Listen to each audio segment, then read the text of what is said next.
J'ai rencontré Bijou, il a le swag, il a la classe. Mignon garçon, intelligent, il est posé. On s'est rencontrés, on s'est aimé. Ça n'a pas de paix, il m'a dit je veux t'épouser. Alors, je suis José, Mingi Mingi du Carson One Show et co-permettre. Mesdames, Mesdemoiselles, Messieurs, chers fanatiques, véritables fans de ce show, du Carson One Show, leader, patrimoine international, Masolo Bendele Amboka et la Ligue des Champions. Encore une fois, les lots, tous on plaisir, il y a Royamba Ponabino, Tata Lemba, Djurel Lemba, cerveau penseur. Lui qui a cette facilité-là de nous informer. Après Extra Musica, Basala, groupe Monsieur Soulogo, Extra Musica International, Basala PZ1. Donc au jour d'aujourd'hui, na sepela qui Royamba encore une fois pour abattre la un peu du solo. Il y a Z1 parce que il faut tous aller fier dans le groupe Z1 c'est parmi les groupes na Congo au Penza et ça là bas œuvre et binissa batou na Congo. Est-ce que il faut facilement tout son passé dans l'histoire il y a groupe wana Z1? Je me suis dit non, il fallait que zong sata talon balelo comme Mikolo Leka qui te betaki di solo et extra musique façon et salama ti ba raison et sala penda qui extra musique et panzana donc lelo naie to betali solo. Il y a Z1 international. Ceux qui ont bien coiffé, c'est grâce à un homme, c'est grâce à un salon de coiffure, éloge, coiffure, H&R, coiffure, en face d'un hôpital Larry Boisière, à Paris. Ceux qui voyaient Paris, ceux qui vont à Paris, tous ceux qui vont à la place Moussoussou, ceux qui voyaient Paris, n'oubliez surtout pas, au commune à Gare du Nord, au Beta Tour, en face dans l'hôpital Larry Boisière, chez H&R coiffure. Pour Peto Yasuki, ils à côté qu'on a Tata bonjour. Bonjour du Carson One, na pesi batonio so bana na biso na minute o mbote na bango isika bazali. Plaisir encore ya ko kuta nayo pendant ko solo là na cadre ka ya ko solo là. En tout cas, je me suis dit que liwa est l'air ya ka le baraté.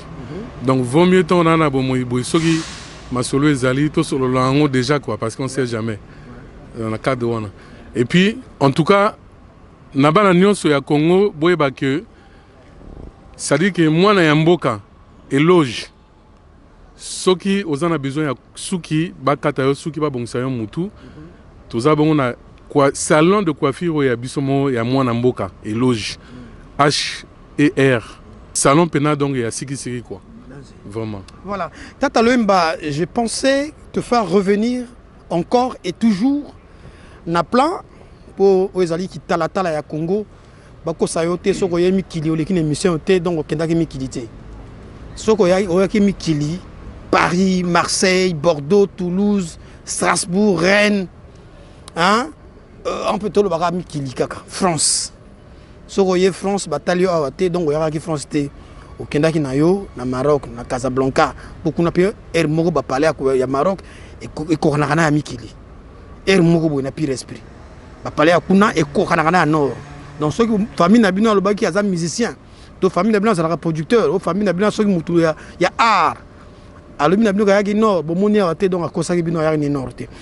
J'ai pris la décision de te faire revenir ce soir parce que na lingaki au bet la biso pe li solo il y a Z1 international biso yo toye bosala plan wana luya kosakana te ntango bobutaki na extra musique international parce que bato mingi batielaki bino point ntango bolongwe na extra musique international bato ebele batielaki bino point balobi ya bino évité mais à la grande surprise bosaleli biso ambiance chocolat suka na plan suka na luyalu.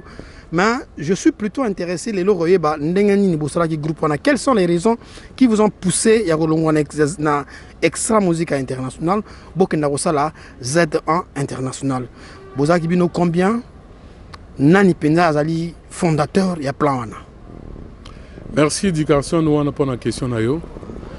Au monika ndenge zalaka na ba groupe tout moi ma nungu ezanga raté donc extra musique internationale toujours qui ba contradiction toujours vraiment ba contradiction ya makasi et ça là que ça dit que division il fallait ça la makaka Division, il fallait Salamara. Dans la division Salami, groupe tout pendant Kendaka, tu tires l'Arabie 4.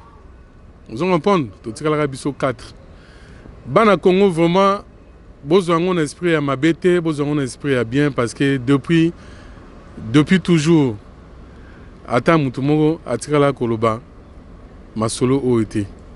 N'engue éducation na Outsoloba, Naza peut-être le seul, Oyo, Azo Zoa, Azo Osé, et a opé ça, ba détail na ba ma solo mo boué donné. Zomona. Donc, tu tires la Rabiso 4.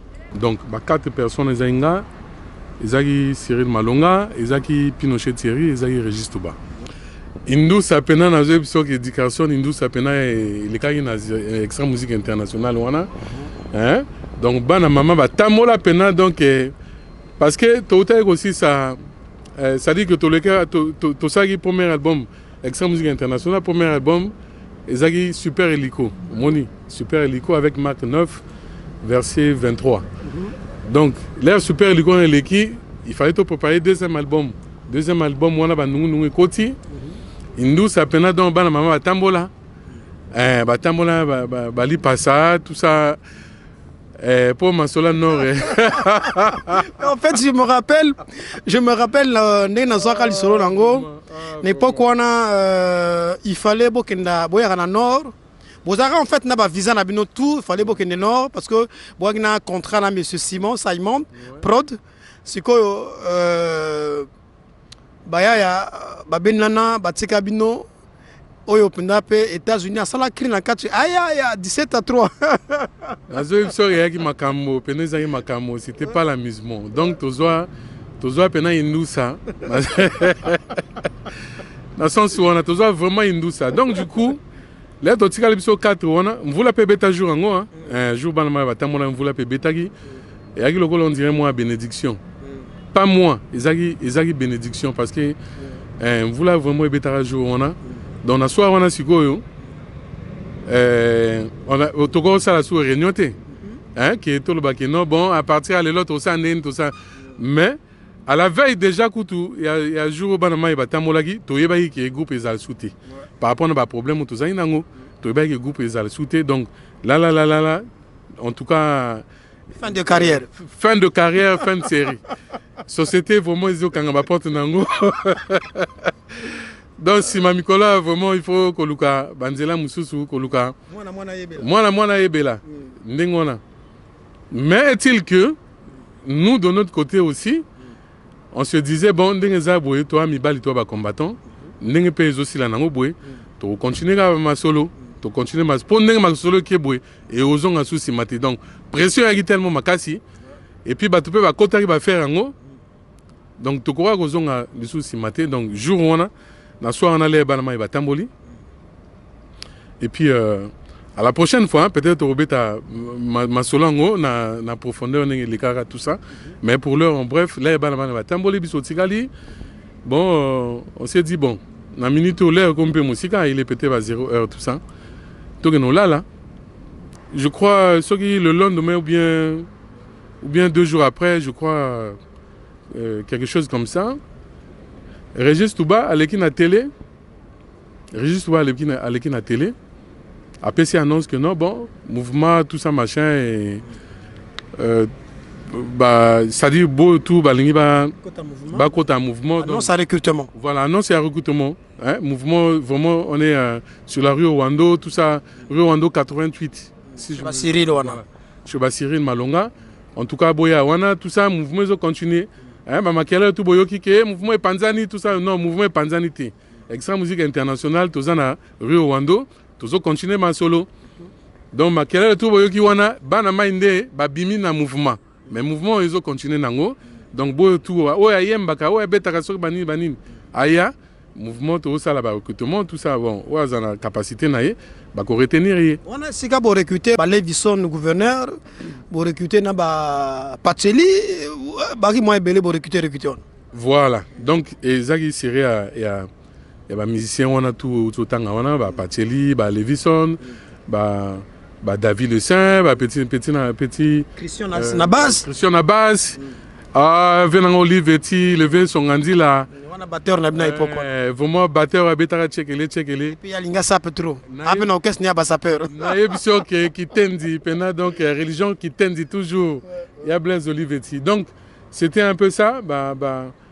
Nanu Yannick Zofoulou, Alain, Apenavami qui tout ça avec ta guitare accompagnement. Et puis voilà, Bazaki, petit namso Kerson, Bani, tout ça. Donc vague na bango. Bayaki on a. Par contre à l'époque Zaparo, Ayaki n'a lutté. Zaparo Ayaki. Zaparo Ayaki bien après l'ère de Tozoï Souba nous na Z1 on a. Donc il y a série A, il y a petit on a. Il fallait donc qu'on prépare l'album tout de suite, qu'on l'accepte non bon. Mouvement ils ont continué. OK. Voilà. Siko tata tokende pai tozonge pai.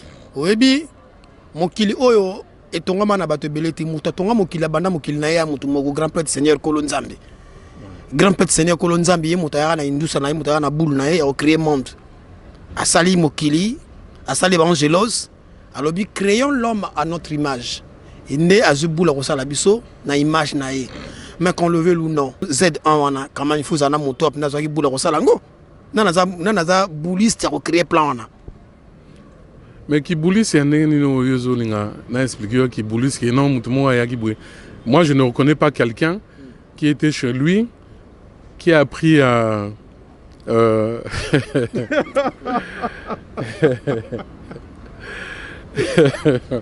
Surtout, ndenge toyo kala mikolo yo, ponga fona ebisayo, pour awana lokola député l'assemblée a représenter peuple. C'est que le peuple, il y a des mélomanes, il y a des fanatiques, il y a des gens qui ont musique, il y a des gens qui ont la musique.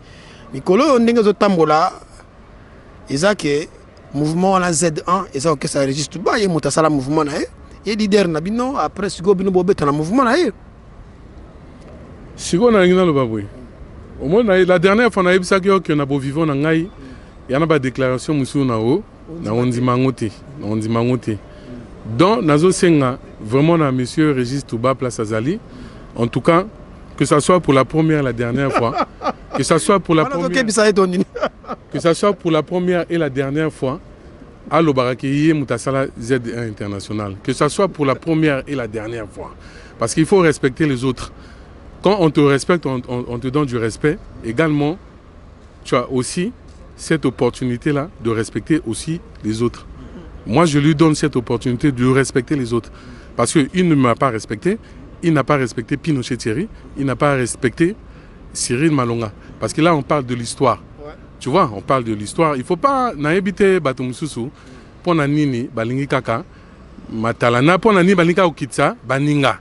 Donc, Moutoulouko, la Régis Touba, vraiment, on a l'orchestre Nga Misien. Éducation, Ngaï, vraiment musicien, il y a Régis Touba. Je t'explique l'histoire de Régis Touba. Ouais. Régis Touba, les choses na Kojek Star. Bango bazaki na orchestre mo boy. Chic Cadencia. Avec Pinochet Thierry. Pinochet Thierry c'était un chanteur aussi. Na Chic Cadencia, na ba Régis. Et Saint Petro, aza olongo na Kojek Star, a ki ne ko encadrer que bango na Kojek na Chic Cadencia. A no pesa bango mo ba cours, mo ba formation tout ça. Kandingi zalaka. Sikoyo na Régis toye bananeni.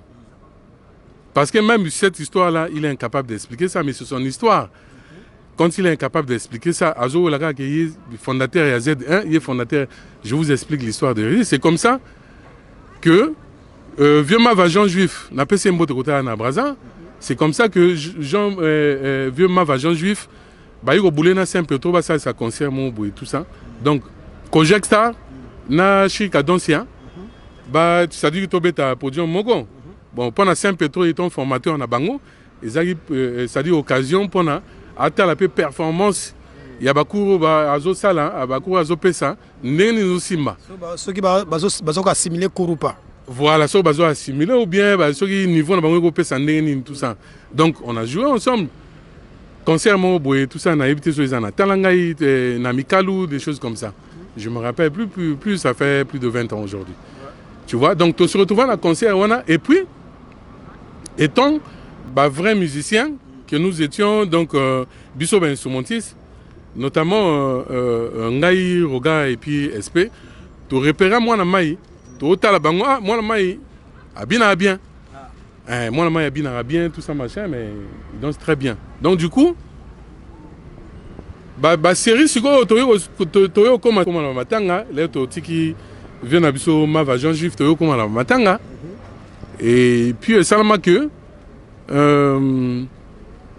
matanga, ça dit que Gigi Falazari Yemo, on a expliqué qui, Azari Yemoko, na devanture, on a qui l'a aussi l'animation, et puis Bissoto Salaba guitare. Il fallait le deuxième danseur. Non, il fallait tout Lucas Dickerson. Non, on a tout nika. Tika polémique Dickerson. On a tout nika. Pour yo lobby que, pour yo lobby nangai que, pour repérer mon amai, à danser bien. Au yipsingate que pour repérer mon amai, oyemba bien. Pour repérer mon amai, à danser bien. Gigi Falpe n'est pas qu'on a série on a yipsangai que, Azag n'est pas danseur. Donc là, comme on a deux danseurs et non deux chanteurs. Bon, disons que Régis Touba a acquis très avancé na makambo ya Robina, azaki très avancé na makambo Robina. Et puis aza oye Mbappé parce que na oye biso ke puis nani Saint-Pétro ala o que nous peut ça bango ba cours tout ça moi ba formation bani. Donc ala oye Mbappé parce que yaki na banze mususu oyo à l'époque wana Zaiko en tout cas Zaiko langa yaki vraiment na terrain mutalonga Zaiko azaité. Et puis Régis azaki na moi avantage oyo avec na mongongo ya c'est-à-dire ya likinga caché ya likinga caché ya Zaiko langa. Donc à l'époque là interprétation bien tout ça là Zaiko et Ozangate. Donc du coup avoir Régis Touba à côté de nous c'était un plaisir. Tu vois, donc là toi comme à la période où on a toi sigo ko ça là allusion à Régis. Puis mais ma solo et andeni ma solo d'aventure yo Gigi Falazara Yemo tout ça.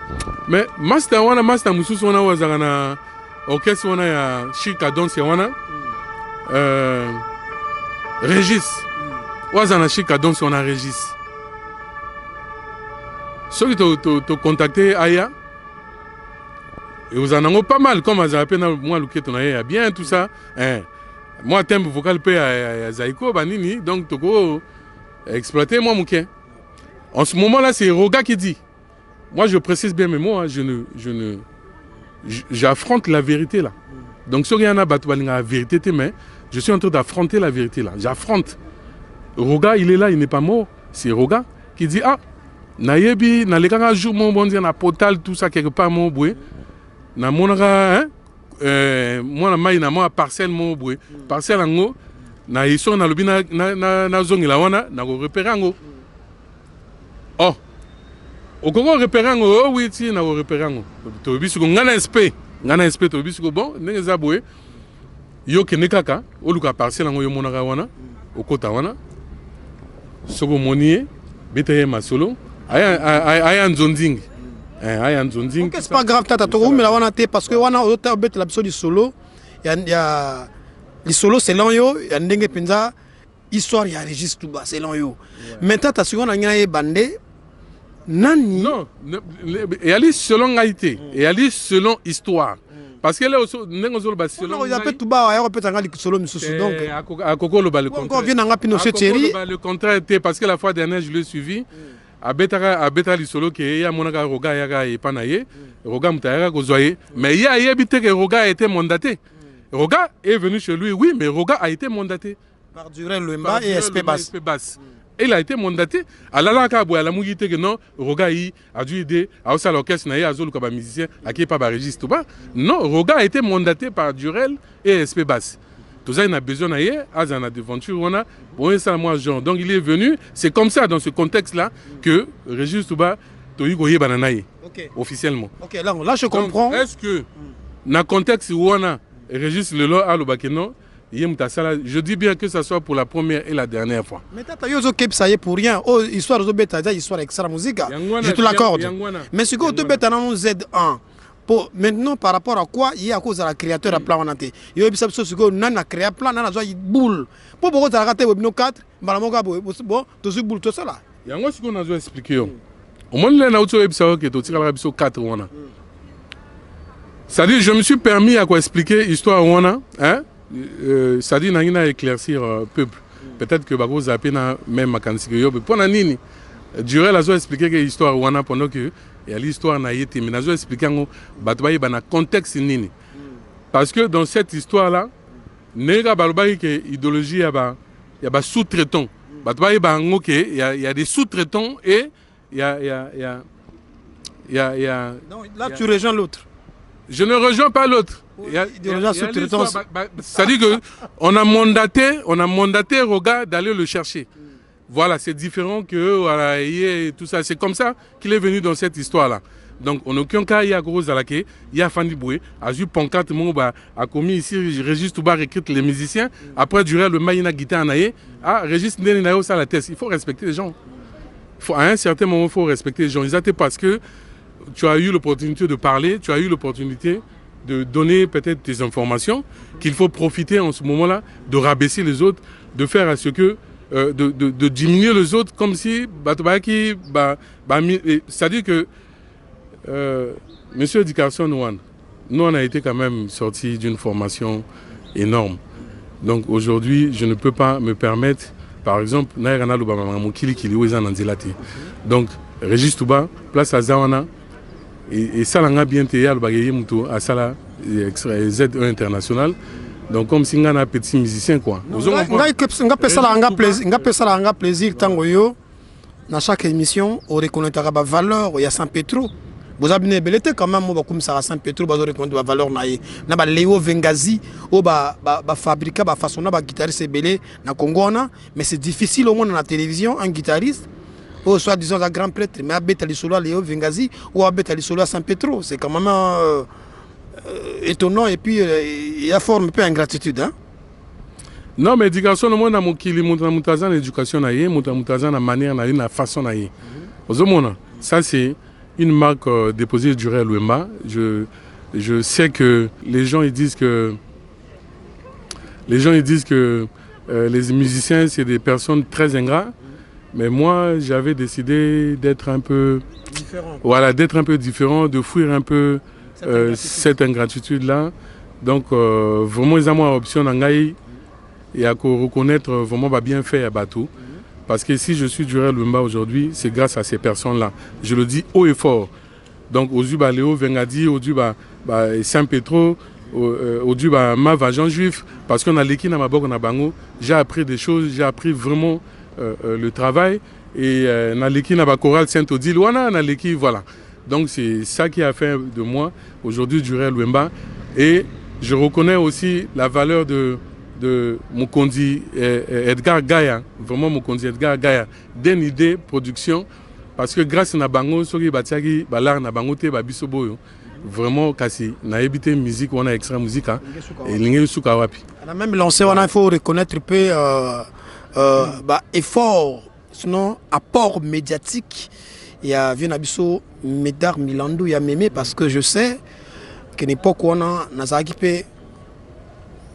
Kouta la ending a poussé bino parce qu'à poussé bino trop, les lots bêtes rappellent sur l'angle moins. Oui, Médard Milandou, il y a Mémé Milandou, en tout cas, le sac au Koto Azali. Parce qu'il a donné, il a vraiment donné, parce que je me rappelle à l'époque quand Mesdames Lando a commencé à nous pousser, à nous donner cette opportunité-là de se faire connaître sur l'écran de la télé Congo. En tout cas, Tozagi vraiment atteindre leur monté, mais il le faisait. Je profite vraiment de le dire que chroniqueur à l'élan n'a aucun mois. C'est vrai que nous, les artistes, nous avons aussi des sales comportements. Mais y compris nos chroniqueurs, parce que nos chroniqueurs, effectivement, aujourd'hui, ils ne font pas leur métier convenablement. Dans les normes, quoi. Dans les normes. Donc, Mesdames Milando et Bato, à Outa Bami qui n'a pas de diplôme, en tout cas, tiens, vraiment en pratique. Merci, grand frère. Namoussala Nyos au Salara pour extra musique. Et ça nous a permis, tous à la visible sur le territoire national, tout ça, machin. Et puis voilà. Donc, il y avait aussi Delmas Péné. Je me rappelle même. Le dauphin, en tout cas, le dauphin d'Elmas Péné, je me rappelle, avant même nouveau missile, on a à émission, quelquefois, on a même Patolia. Vraiment, si je ne me trompe pas, ma sa place, Ali, ça va se rappeler peut-être, Bagozong c'est esprit. Alors, on a Patolia parce qu'il y a eu journée, après, il faut foutre le taxi. Mais Lélo, en tout cas, Il y a vraiment makambo tout le monde a été bon. Tout cinq que chroniqueur va sommer le mapa, mais bah ça la moussa n'a pas quand même moins normal parce que le lot va producteur va soutenir tout ça machin. Bon, sauf on va combler l'onga bongo, mais ils sont surpris au nom musique de Simbaté, bani banin. C'est vrai que nous aussi les artistes, nous avons une part de responsabilité, mais bah chroniqueur n'est pas au bon fort. Bah chroniqueur bah bon fort parce que il faut na rebondir un peu dans ce sujet. En tout cas, moi, perso, je m'exclus. Je m'exclus dans la liste.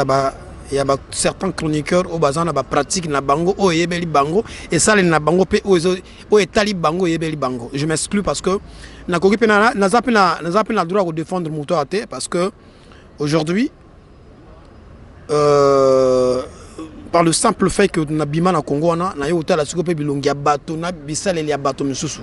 Donc na oya ko za l'avocat du diable wate moi na siko à défendre cause na ye pour ndengeza wana esenga ndenge wana moi na défendre cause na ye et puis nga pendenga na zaboye na za noko ngwan kasi mobimba na vani bo noko ne duré la lobby que bango ba mission pe bana part na bango ya responsabilité. Donc nga na oloba na part na ngai noko mobimba na konzimate ke mutu moko boya tanga mokongo na se yeko simbate yango ta musomuli bengombi pe yaka nango mais to na ka sujo bengombi te to na sujo ko yeba nani penda yaka na indusa na boule po to bimi moi trop mais to zonga na kati. De quelle façon Z1 et Salama nani azwa idée liboso ya ko sangisa baninga pasa la Z1 et puis na circonstance nini bokabwani bowela kinini. Ouais, na auto banon si kasko dit Carson que à la veille, il y a un problème, on a extra musique internationale. Tu vois qu'il y a un tambola. Parce que tout le monde a un visa. On avait les visas de 6 mois. Plusieurs entrées, plusieurs sorties. Donc du coup, tu vois qu'il y a un tambola. On a un visa, on a un peut-être pas poteau. Mais nous, on va continuer la musique parce que notre travail, c'est la musique. Sinon, si ce n'était pas le cas, on a peut-être na Kenarapé. Parce que extra musique internationale, ou Kenara, on a qui vraiment a besoin d'un gars. Et Tinara même bateau. Baya.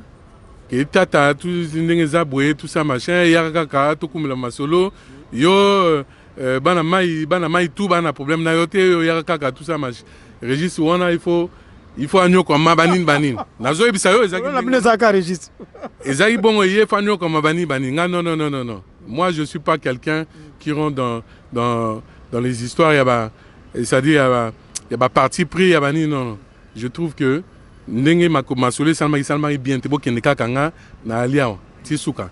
Donc ça veut dire que les banama ebaké Régis a occupé sa information que recrutement, tu vois, recrutement kota Cyril Malonga.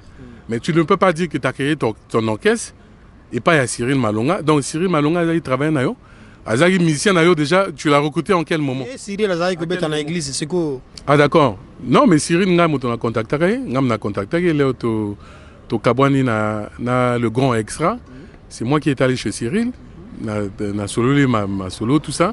Et il y a eu que ma solo tombé tango après. To ko tango modindo après parce que et routine na ko tali susu to repère de fil d'idée. Donc du coup, là il y a Pessi nanyo annonce et recrutement na TV. Voilà, donc adresse, il y a siège, il y a toujours c'est Cyril Malonga. Il y a Z International, ils arrivent toujours et pas à Cyril Malonga. Donc c'est une continuité. Donc stratège à mouvement wana Izaki, tout le bango vrai stratège à masolo à mouvement la bino Z1 International et ça Régis Touba. Azaki donc la wera na wenge. Médication ni ozo comme sanga ndenge ozo baboye pourtant na zolo banok ki toza biso tout ça machin. Régis à cause le ko la wera na wenge ten. C'est ça en fait le problème des artistes du Congo-Brazzaville. Donc tu confonds ma solo et ça le Kinshasa. Ça dit tu confonds Kinshasa na Brazzaville. Mais Brazzaville est la réalité mususu. Kinshasa est la réalité mususu. Mais quand on dit de parler de l'histoire c'est ça ce que je suis en train d'expliquer. Si go yarana baninga ou baninga ko kitsaka baninga, soka leki na TV va présenter caméra na micro. Oui, mais parce que jusque-là, ouais. Vous avez expliqué le contexte ni par rapport à quoi tout bas que la télé. Le contexte nini. Na yebso que tu c'est pour ça que réunion ouais, bokabonaki. ils allaient attendre monsieur qui bosse les réunions après tout bas yo qui na TV mais aux autres t'engal sur l'antenne au bet t'engal sur tout bas qui na TV ah bien net c'est comme si mouvement ça qui y a des leaders azo comme la mouvement na mais mouvement c'est que les lots font ça na les TV na recruter c'est quoi na lobby ngai siko ya recruter na nation sinine na journée non parce que tu sais on est intellectuel quand même on ne peut pas parce qu'on t'a présenté le micro et la caméra tu te transformes comme si quelqu'un qui souffrait d'Alzheimer. Au bout de Magamutu, au bout de réalité, au bout de l'histoire, au comment le bas Makamususu. Toi, na Alzheimer, t'es tout ça normal. À moins que le banangano, batumsu bana bango malade, t'as comprendre bango. Non, parce que nengozo le bana, il faut qu'on va expliquer dans le contexte ninga, durer le mba cerveau penseur, faiseur de leader de mon état. Bayo recruter ngai. T'as la webi Dickerson. Lui-même, il Régis Touba, il ne sait pas à quel moment il chante faux. Il a un mission à Régis Touba. Mais c'est quoi que tu as fait de leader proprement dit, il y a quel leader Nazo Ipsayo, il a faiseur de leader. Oui, au Bimisa, quel leader au fabricant Nani. Mais le leader, Babima et Belé, on a. Je me suis dit que tu as une émission spéciale au Régis Nani. Dickerson, si tu as évolué, il y a un Régis Touba éviter à quel moment il chante faux. À quel moment il chante juste? À éviter. Donc, Moutulko Langa, Durel le auteur, compositeur, guitariste, arrangeur, aujourd'hui interprète. C'est-à-dire que musicien, vraiment, il y a Régis. Régis, devant un respect, tout ça, machin. La salle qui check l'obini, aux yeux succès, ok, sango, machin. Après, tu as confondu des choses, tu es parti à la perdition. C'est ta faute. Aucune perdition, tout ça, machin. Régis, tu vas orgueilleux.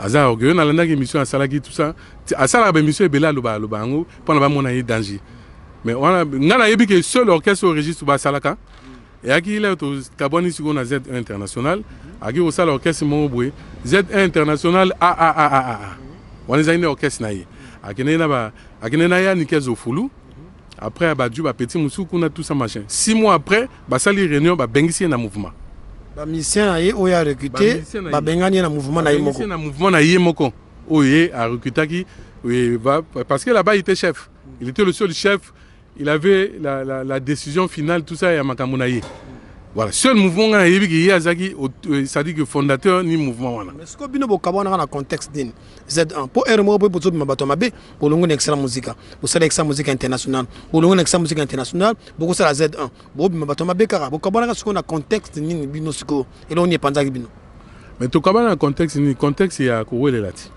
ya contexte ya ko wele la qui président ya mouvement qui leader nga siko na mituna ko wele ngo siko baza wele na ni na mutuko la nga Durel Wemba po à l'époque naza nga auteur compositeur dans la musique priorité dans la musique parce que la musique c'est la chanson donc nga priorité dans la ça banzembo ko ça bon arrangement ko s'inspirer dans ma guitare nga bani priorité dans les wana jamais j'étais pas quelqu'un qui voulait aller na lukana wela ba mikona bango na yemba ou bien na bina na bango tout ça même na ba clip tu vas remarquer clip net il y a Marc 9 verset 23 wana il y a super hélico wana et anze monanga et pourtant tu vas remarquer va encore sur YouTube regarde cette chanson là tu verras que je ne figure que quelques secondes quelque part dans nazate nazal ko la mutumo boye ayiga période mo le babenga Durel Wemba tout ça na yi na bimona après na bungani pourtant succès Nzembo wana et se reposer na maboko na yo puis na animateur parce que tant que tu as succès à Marc 9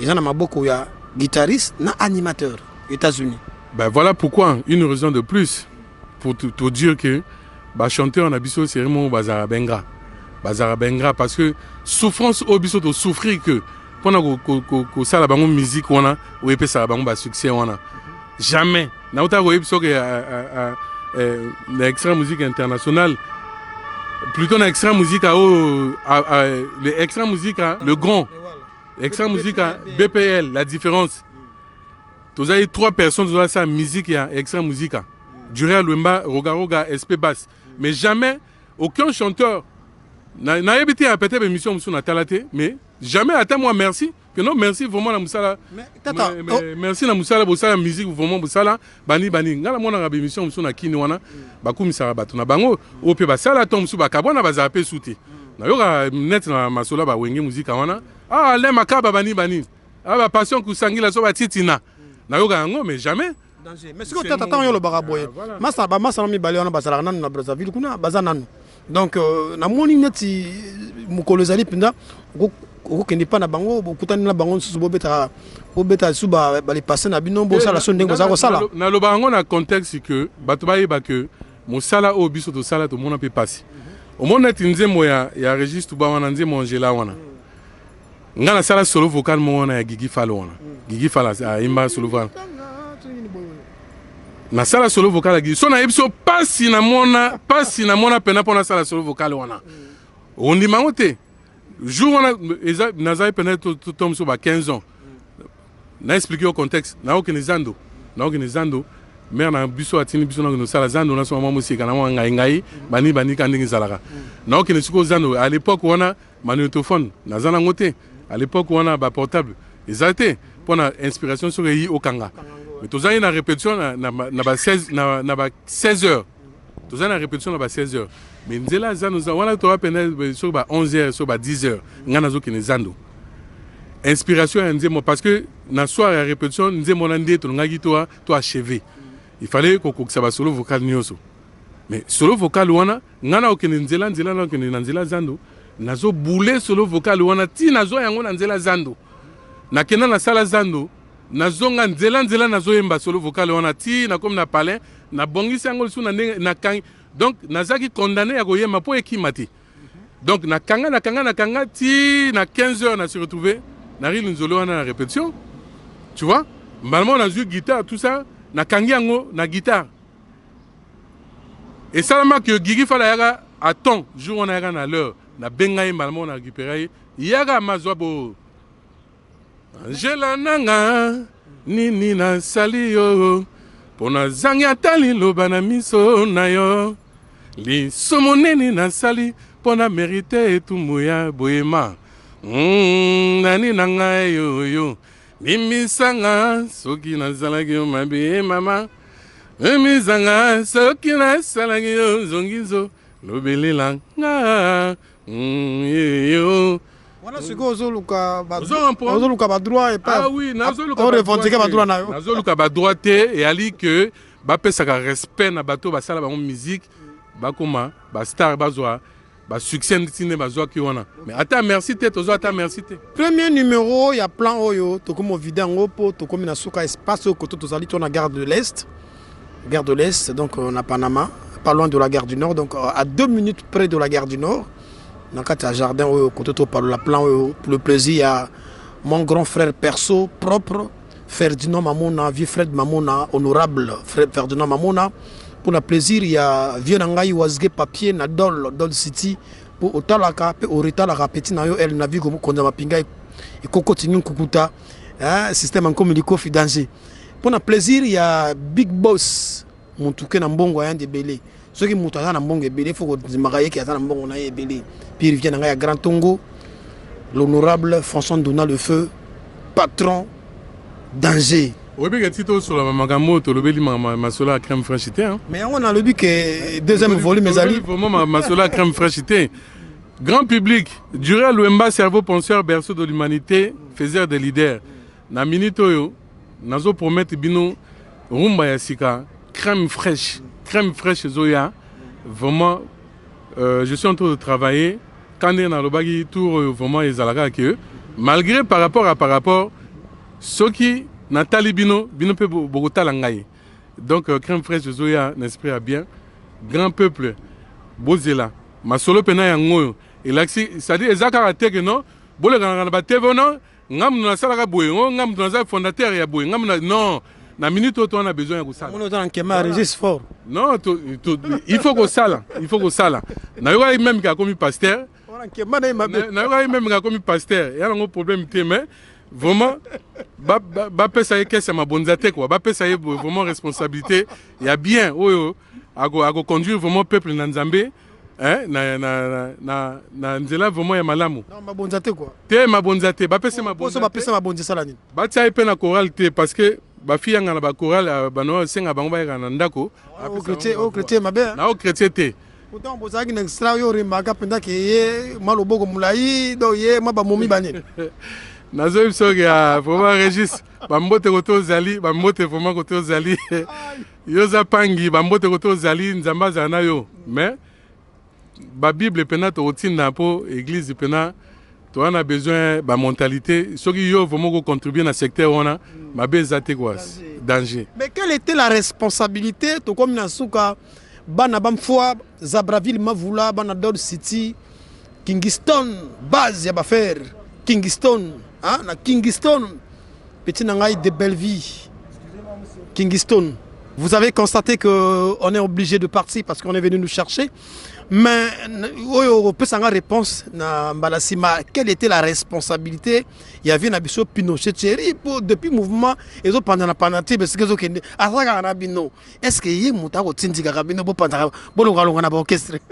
Pinochet Thierry, c'est un grand homme que je respecte personnellement. Je ne demande pas aux autres parce qu'il y a Kamamoto Namoto.